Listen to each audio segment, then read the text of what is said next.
Kwarn, Flitziker. Linda. Now, a college degree used to guarantee the chance for a better life. Sadly, these days, it seems to guarantee virtual debt slavery. Recent college graduates face an unemployment rate that's nearly double that of the rest of the population. Tuition rates, meanwhile, are skyrocketing. Since 1972, the cost of a college degree went up by nearly 3,400%. You heard me right. And student loan debt has now surpassed the $1 trillion mark. But with fewer jobs available to college grads, more and more students can't pay back their loans on time or at all. And unlike most forms of credit, you can't get rid of student debt in bankruptcy court. And now there's this. Unless Congress acts, the interest rate on federally subsidized Stafford loans is going to double this summer to 6.8%. And that can add as much as $11,000 additional dollars to a loan. So how do mountains of student debt affect the new graduates? And is the government investing enough in our intellectual infrastructure? For those answers and more, I want to bring in Kryn Johansson. She is the founder and the director of Education Matters Incorporated and is currently writing a book about student debt. Welcome to the program, Kryn. Thanks for having me. Before we get to the solutions, I want to see if you could sort of help our viewers understand the depth of the problem. Now, is the issue of student debt at crisis at this point? It absolutely has. I'm not the only advocate who's been working on behalf of student debtors.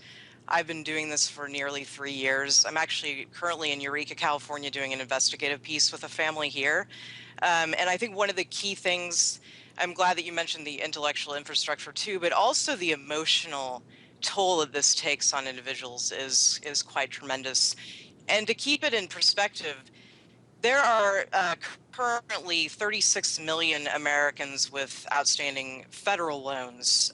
That's a pretty sizable portion of the population, and these are people who are lawyers and doctors and engineers, and they are a dynamic part of the middle class. And yet, as you mentioned, these younger individuals who've been hit hard, very hard, and are having to turn to private loans more and more so, are graduating with mountains of debt. And as you indicated, we're now at the 1 trillion mark, if not, pretty close. I'm just surprised that we don't really see as much discussion of this issue from our political leaders, from, even in the media. I mean, we have this news development, right? The federally subsidized loans rates are going to double. That affects, obviously, people who are going into college. But we're not really talking about the people who are already struggling with all this debt. Yeah, you're right.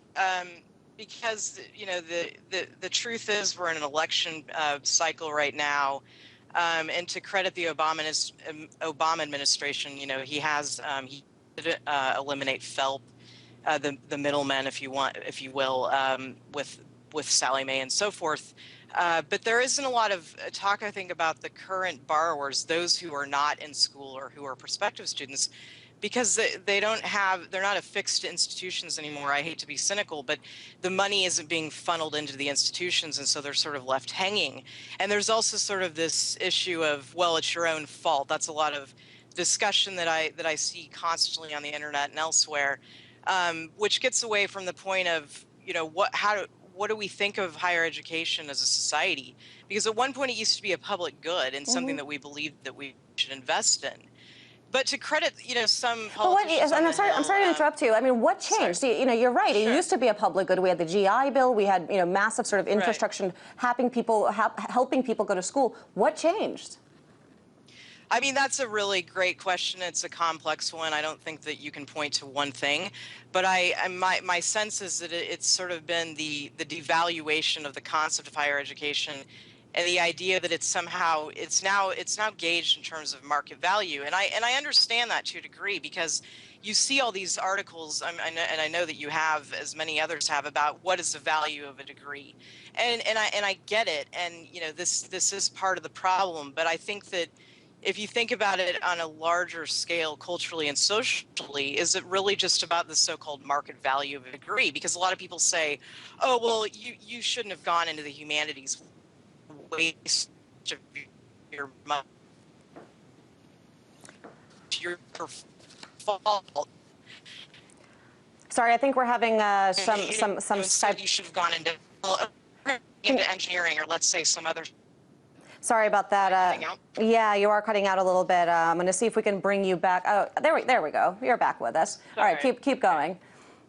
So my point is, I'm not going to get into the arguments as to why we need people in the humanities. There are a lot of good arguments for that. But if you start pushing people into specific degrees, like I was saying, engineering, what's that going to do on the other end? But what about humanities? I Forget about the humanities degree. What about humanity and our approach towards education in general? I mean, I have a hard time believing that, we can get bogged down in all these discussions about loans and interest rates and various firms. If the government wanted to embrace this as a value, as something that all people deserve to have access to, that could happen. It's just not because of political will, it would seem. Yeah, and this is just yet another example of how partisan things are, regardless of the people on the Hill who want to improve the problem. It is, to me, you are absolutely right. What we don't seem to value education anymore. And you can just look at the budget for 2013. 3% of the budget is going to higher education. It's $68 billion. And you look at the defense industry and the Pentagon, and it's 58% of the budget. And I think that those numbers alone tell us a lot about what sort of value we supposedly have on higher education. And we're losing out. And if you want to look at it economically, we're losing out. Because China is definitely investing in higher education. So is the Middle East. I mean, they're going gangbusters, and meanwhile, all the people here graduating are drowning in student loan debt, and even worse, are moving home with mom and dad. Well, bombs over books, it seems, and unfortunately, it's the country as a whole that really suffers. I really want to thank you for taking the time to speak with us. That was Corinne Johansson, the founder and the executive director of All Education Matters, Inc.